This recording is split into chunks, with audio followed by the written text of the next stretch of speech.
Alô, torcedor do Palmeiras, do Botafogo, do Flamengo, do Fluminense e você que vai acompanhar a Copa do Mundo de Clubes da FIFA. Chegou o guia do Mundial, do Super Mundial. A gente vai passar por todos os adversários, todos os times que os brasileiros vão enfrentar na fase de grupos da competição. Hoje começa, o Palmeiras estreia antes, então os vídeos do Palmeiras primeiro. Hoje é Porto e ainda tem Al Ahly e também o Inter Miami de Lionel Messi. Matheus Santana, tá ligado no Porto, faz a análise mais detalhada possível pra gente entender. O torcedor do Palmeiras também, essa grande questão. Como é que joga o Porto? Quem são os destaques? Vamos nessa, Matheus Santana. O Porto, 20 anos, está numa temporada de reformulação. Não fez uma boa temporada, tá? Muita instabilidade. Terceiro lugar no Campeonato Português, ficou ali 10 pontos atrás de Sporting e Benfica, que de fato disputaram esse título. O Porto saiu da disputa bem antes. Teve insucesso nas Copas, na Liga Europa caiu na fase de playoffs, né? Perdeu para Roma. Então, assim, foi uma temporada muito difícil para o Porto. Primeira temporada sem títulos desde 18-19. Então, assim, chama bastante atenção o momento ruim que chega o Porto. Tem alguns talentos individuais, tem jogadores interessantes, tá? É um time que está num nível de enfrentamento alto, né? O futebol europeu, de fato, está um pouco acima, mesmo se tratando do futebol português. Mas eu vejo possibilidades para o Palmeiras, tá? E a gente vai entender números do Porto agora. Vale a gente ressaltar, né, que o Porto mudou de treinador, tá? Sim. Tava o Sérgio Conceição e aí chegou o Martin Anselmi, um cara que já trabalhou no Independente Del Valle, foi bicampeão da Copa Sul-Americana em 19 e 22, até acabou vencendo o São Paulo na final da competição. Então, um cara que tem qualidade no seu trabalho e pode modificar o rumo do Porto agora no novo Mundial, né? Então, assim, foi um cara que chegou em janeiro. Não conseguiu ter sucesso na temporada europeia ali, mas vai tentar agora no novo Mundial. Vamos trazer, então, números do Porto, Vamos nessa. Só pedir pra você, deixa o like, tá? Ajuda a gente nessa, se inscreve no canal se você não tá inscrito. O conteúdo é muito interessante. Vamos nessa com o destaque. Quem é o melhor jogador? Quem que o torcedor do Palmeiras tem que olhar e ficar com certo medo para de fato a gente ter essa projeção do Super Mundial? Eu vou fazer um mistério para falar quem é o melhor jogador, para trazer antes os números Boa, aqui, muito tá, bem, Vitinho? verdade. Porque o Porto fez 49 partidas, teve 28 vitórias, 8 empates e 13 derrotas. Não deveria ser tão ruim, mas é um número de derrotas alto para uma equipe como o Porto, que sempre tem muito destaque em Portugal. Muita soberania no campeonato português, né? É um time que está passando por uma crise financeira. O Porto tem problemas com o fair play financeiro, então não conseguiu se reforçar tão bem quanto reforçava, não conseguiu montar um elenco tão forte quanto montava, né? Então, isso aqui a gente vê com muita clareza. Os dados aí de derrotas, empates, o retrospecto do Porto na temporada não é bom, né? Exatamente. E daí a gente vê gols marcados 91, até tem um ataque bem positivo, gols sofridos 51. Uma equipe que, como eu falei, bem instável, tem talentos, tá? Até por isso marca bastante gols. A gente tem alguns jogadores que a gente vai trazer aqui daqui a pouco, eu não vou esconder aqui um pouquinho, mas é um time que sofre bastante gols, muito por conta da sua instabilidade em vários momentos das partidas e até durante o campeonato mesmo foi um time muito instável, tá? Você quer um destaque, Vitinho? Para mim, o grande destaque dessa equipe do Porto é Rodrigo Moura, tá? Um menino de 18 anos. Eu vou fazer uma comparação, tá? É o Estevão do Porto. Porque o que esse menino tem de qualidade, cara, é impressionante, tá? É um menino que tem muito drible, é muito inteligente, um cara muito móvel, é um jogador que não se intimida frente a nenhum adversário, tá? E ele é o cara pro torcedor do Palmeiras ficar de olho. Esse é o jogador mais danoso do Porto. Quando a bola tá no pé dele, sempre sai coisa boa, Vicenzo. E aí, vamos para os números dele, tá? No Campeonato Português. Foi um cara que teve 23 partidas, 16 como titular. 10 gols, 4 assistências. Então, assim, 14 participações em gols em 16 jogos que ele começou como titular, né? Onde ele teve a maior minutagem. É bem interessante, tá? Foi um cara bem influente. Ainda mais para um menino de 18 anos. Sim. Enfim, grandes chances criadas, 4. 4 grandes chances criadas em 23 partidas. Passes decisivos, 0,9, ele tem uma média aí de praticamente um passe decisivo por jogo, né? E aí dados por 90 minutos esses daqui, né? Passes certos, 80%, tá? Ele tem uma média de passes certos ok, né? Ainda mais porque ele joga numa zona do campo ali, que é uma zona de risco, né? Onde ele recebe a bola já praticamente no terço final do jogo, na maioria das ocasiões, ou para criar uma oportunidade ali sendo bem marcado, né? Para conduzir o time e criar alguma chance. Então, é um número interessante de passes certos, passe longo certo, 72%. Muita coisa, então, assim, tá? Bastante coisa, né? É um jogador muito interessante, a gente vai ver depois da análise em vídeo, mas para mim ele é o grande destaque dessa equipe do Porto, onde o torcedor do Palmeiras tem que ficar de olho, tá? Tem que ter uma marcação nesse jogador. Tem que ter marcação especial, jogador definitivamente importante na equipe do Porto. Agora, tem sempre aquele cara que não se espera tanto, mas que é um cara que entrega bastante, é mais um coadjuvante, mas de fato também tem que ter preocupação. Quem que é esse cara no Porto? Olha, o jogador que a gente traz para ficar de olho, na verdade, poderia ser o destaque também, tá? Muito bem. Eu acabei invertendo, na verdade, a colocar o Rodrigo Moura como jogador para ficar de olho, mas, assim, me chamou tanto a atenção o Rodrigo Moura que, para mim, ele tem que ser o destaque. E aí, o Samu é o jogador para ficar de olho, é o artilheiro do Porto. É um jogador que tem passagem pelo futebol espanhol, é um jogador que está se consolidando na equipe do Porto, está frente a essa instabilidade que é o Porto hoje, ele está se destacando bastante. É um cara que, no Campeonato Português, né? A gente traz os números dele aqui. Em 30 partidas, 23 como titular, 19 gols, tá? 3 assistências. Ele é o cara que bate pênaltis, por exemplo, no Porto. Sim. Então, isso ajuda também ele a elevar o número de gols, mas é aquilo, né? Você tem que ter qualidade para ser um batedor de pênalti. Fazer gols de pênalti, você também tem seu mérito, né? Claro. Se você perde aí, a gente viu, por exemplo, o Palmeiras contra o Flamengo, né? A análise que tem aqui no canal, inclusive, perdendo o pênalti que poderia ter mudado a história do jogo. O Samu é o cara que não costuma perder esse pênalti. O próprio Rafael Veiga, dentro do Palmeiras, foi esse cara em certo momento. Verdade. Né? Então tem muito mérito em fazer também seus gols de pênalti, né? 22 participações em gols em 30 partidas. Bastante coisa, tá, cara? Grandes chances criadas, 5 em 30 partidas. Até, assim, o número de gols dele, 19, no Campeonato Português acabou passando meio batido, porque teve o Gyökeres, né? Fez 813 gols, Difícil né? de competir. E aí ficou bem complicado, né? Mas o Samu foi muito bem também no Campeonato Português. Grandes chances perdidas, 18, tá? Ele é, de fato, um cara que também perde chances de gol. E aí eu trouxe esse dado exatamente para dizer isso. Não é um jogador perfeito, né? Claro. É um cara que perde chances de gol também. Apesar dele ser um cara clínico, um cara que tem poder de decisão, ele também perde bastante chance ali, né? O que também tá no pacote de um centroavante ali que joga numa grande equipe, que cria bastante também. Às vezes ele vai perder uma chance ou outra. E tem margem para evolução, porque ele é um jogador muito jovem ainda, porque tem 21 anos, tá? Muito jovem. Vale a gente ressaltar isso. Outro jogador jovem na equipe do Porto. Finalizações, 2,7 por jogo. Conversão de gols, 23%. Não é uma grande conversão de gols, tá, Vincenzo? Mas assim... Mas é interessante.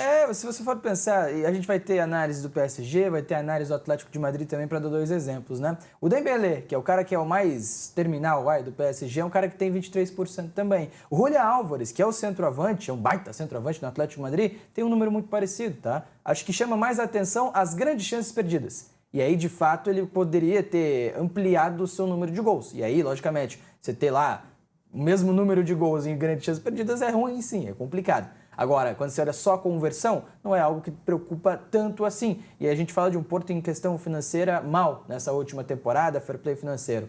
A contratação do Samu Morodion, né? Ela foi Até mudou, né? Era o Morodion. Então, e aí virou Samu. Virou Samu, exato. É bem mais fácil também. É bem mais fácil. Mas assim, foi uma contratação até surpreendente, porque era um cara cobiçado em outros mercados, era um cara cobiçado por times com mais grana, e ele escolheu o Porto. E é uma contratação muito interessante também. É um jogador das seleções de base da Espanha, passou em todas as categorias com o De La Fuente, jogou ao lado do Lamine Yamal, por exemplo, em alguns momentos na seleção espanhola. Então, assim, é um jogador de futuro, muito promissor. Agora, jogador jovem oscila, e talvez isso explique as grandes chances Acho que tá no pacote, né? Claro. Eu coloquei aqui porque foi um número que me chamou a atenção. Sim, tá, sim. 18 grandes chances perdidas, como você falou, é coisa. É bastante Mas coisa. ele também tem bastante número de gols e tá dentro do pacote, 21 anos apenas, um jogador bem promissor. Muito bem. E o time base desse Porto, hein, Matheus? Vamos falar desse time base aí, porque joga no esquema da moda, vamos dizer assim, né? Pelo menos em Portugal, né? Você tinha o Sport do Rubem Amorim, sendo um grande expoente aí, num 3-4-3, você vê que o Porto tá seguindo essa mesma toada, tá? Sim. E aí a gente tem um goleiro, para mim, muito bom, assim, dos melhores do mundo, né? A gente pode colocar aí o Diogo Costa, que é um cara que joga muito bem com os pés também. Sim. E ele é a base desse time, o goleiro desse time, né? Você tem o Zé Pedro na direita, o Eustáquio, que é um jogador muito interessante, porque ele é um meio-campista, um volante, que faz também essa função como zagueiro. É um cara que joga ali mais centralizado e dentro do jogo ele muda de função também. Então é um jogador bem importante para essa equipe do Porto. Na esquerda você tem o Marcano, você tem o João Mário como ala direita, o Alan Varela, que é um jogador ex-Boca Júnior, também o Fábio Vieira, ex-Arsenal, dois jogadores ali no meio-campo, então você vê que tem um time que tem qualidade, e na esquerda o Francisco Moura. Aí você tem o PP, que é um velho conhecido aqui do futebol brasileiro, né? Teve passagem pelo Grêmio. E também o Rodrigo Moura, que é o grande destaque para mim desse time. Na frente você tem o Samu. O que acontece aqui? O Porto faz esse 3-4-3 com esses dois jogadores aqui da frente tendo muita mobilidade. O Eustáquio, às vezes, vindo para essa linha de meio e aí fazendo um time ainda mais ofensivo. Então, assim, um time que tem variações. Os alas, a gente vai perceber depois na análise em vídeo que quando um sobe, o outro não sobe. Sim. Em alguns momentos, quando o Porto, no Campeonato Português, pressiona muito seu adversário, e aí você tem muito essa questão no Campeonato Português, né? Que a maioria dos times, os grandes de Portugal ali vão jogar pressionando, Sim. aí os alas sobem juntos. Mas principalmente quando tem um adversário de maior nível, os alas revezam bastante. Vamos pro vídeo então, para exemplificar melhor isso? Vamos pro vídeo, é interessante, né, esse time do Porto, e você menciona bem o Sporting, né, o Sporting que... E aí, logicamente, é normal, quando você tem um domínio, e o Sporting tem certo domínio nas últimas temporadas, você tem uma estrutura que não copiada, mas talvez ela passe a fazer parte do futebol do país, né? Então você pensa no Sporting que teve grandes momentos com o Pote, o Pedro Gonçalves, o Trincão e o Gyökeres, você pensa nesse trio de frente entre dois internos com o PP, o Rodrigo Moura e também o Samuel Morodion, né? Então faz sentido a comparação. Acho que em questão de estrutura, o Rubem Amorim montou uma possibilidade interessante dentro do futebol português. Vamos com imagens? Deixa eu reforçar. Deixa o like pra gente, porque agora a análise é de imagem, a análise é de vídeo. E agora você vê como é que joga o Porto. Vai lá, Matheus. Vamos lá falar um pouquinho desse Porto. A gente já começa mostrando como a equipe ataca, né? Você vê que sempre ataca com bastante gente, tá? Sim. É um time que povoa bastante o seu ataque. Aqui tá o lateral direito, o ala direito, né, melhor dizendo, que é quase um ponta nessa jogada aqui, e do outro lado você tem o ala esquerdo, e você percebe que ele fecha também dentro da área. Aqui quem faz a jogada, na verdade, é até o zagueiro, tá? Fazendo a ultrapassagem ali, e quem faz o gol é o ala esquerdo. Então eu coloquei os dois primeiros lances aqui, 2 gols muito parecidos, que são com o ala esquerdo chegando para concluir essa jogada. Mostra o quê? Quando o Porto tem essa obrigação de atacar, os alas se mandam, meu amigo, e aí faz essa construção de jogo. Você vê que o Porto é um time que tem qualidade, tá? O Fábio Vieira é o camisa 10 da equipe, é um jogador que tem qualidade. Quando ele puxa a bola para o fundo, aí o time povoa essa área. E sempre tentando finalizar essa jogada com gente chegando na área ali, o que é bem importante para tentar levar vantagem. Mais um gol do Francisco Moura chegando ali para fazer como elemento surpresa, né? Sim. O ala esquerdo entrando, pisando na área.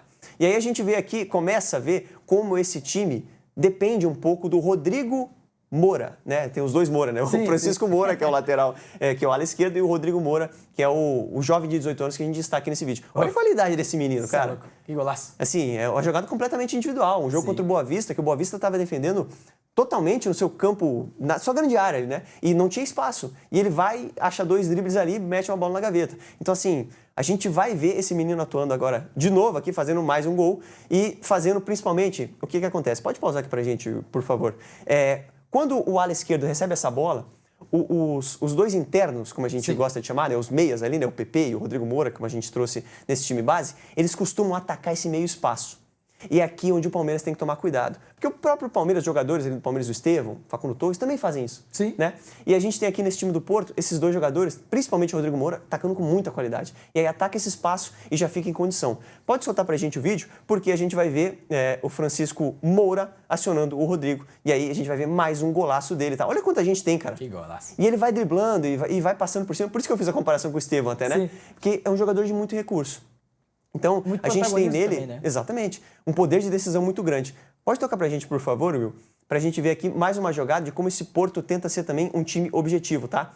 A gente vê já os meias flutuando bastante, a gente vê os jogadores povoando bastante essa área. Olha quantos jogadores tem aí, né, procurando essa jogada. E, de novo, o Rodrigo Moura achando uma solução. Você vê que os companheiros pedem a bola, né? Eu até circulei ali o ala esquerdo entrando junto, mas ele acaba achando uma solução, assim, fantástica, tá? Impressionante. E para fechar os lances de ataque aqui do Porto, pra gente destacar de fato como o time constrói, é uma jogada contra o Casa Pia. Pode pausar pra gente nesse momento, onde a gente destaca aqui essa formação do Porto, tá? Aqui tá o Eustáquio, que faz esse líbero, mas também, em alguns momentos, vai jogar nessa linha de meio. E aí é ele quem faz essa saída aqui por dentro. Ele faz esse movimento de vir receber, de sair um pouco mais.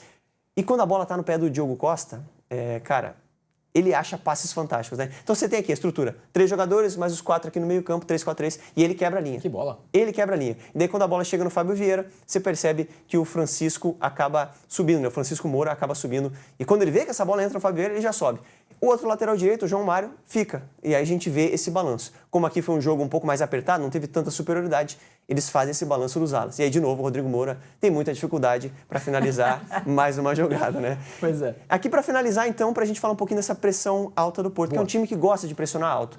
Em muitos momentos, o Porto pressiona mal. Mas, quando consegue encaixar essa marcação, e é um time que gosta de fazer essa pressão alta, acaba dando certo em várias situações. Aqui a gente vai ver uma solução muito boa do Samu, tá? Porque foi uma jogada que a Roma saiu jogando errado e o Samu acaba fazendo um golaço ali para concretizar essa roubada de bola. Então, assim, é um time que tem qualidade, tá? Você vê a qualidade dos gols aqui da equipe do Porto. É um time que tem recurso, principalmente nesses jogadores que a gente já destacou. Agora vamos falar dos problemas defensivos do Porto. E aqui, principalmente nos grandes jogos, a gente tem isso muito claro, tá? É um time que tem muita dificuldade para fazer uma marcação encaixada. A gente traz isso também no vídeo do Al-Ahly, né? Que o Al-Ahly é um time que tem muita dificuldade para fazer uma marcação encaixada na sua linha defensiva. O Porto também. O Porto se desorganiza muito fácil ali em vários momentos. Pode soltar pra gente esse lance, porque a gente mostra aqui.